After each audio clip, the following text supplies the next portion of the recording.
back to share with you my in-between Christmas and New Year's holiday look that I came up with for today using my Wet n Wild palette for only $2.99, in which I purchased from my local drugstore, Duane Reade.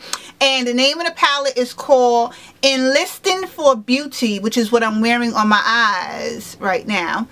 This is the palette right here. It came in this packaging for only $2.99, and it came with a free mascara. So your girl was real excited about that. But this is the look that I came up with, and yeah, I'm really liking it, and I want to share it with you guys. And also, I'm wearing a Wet n Wild lipstick for $1.99 called number 918D Cherry Bomb, which is the exact dupe for the MAC lipstick called Diva. So yeah, I'm really excited. So for $5 using these two things, this is the look that I came up with, and I really like it. So I want to share this with you guys and watch the tutorial, and I will see my glam dolls in another video again shortly. Later, babes.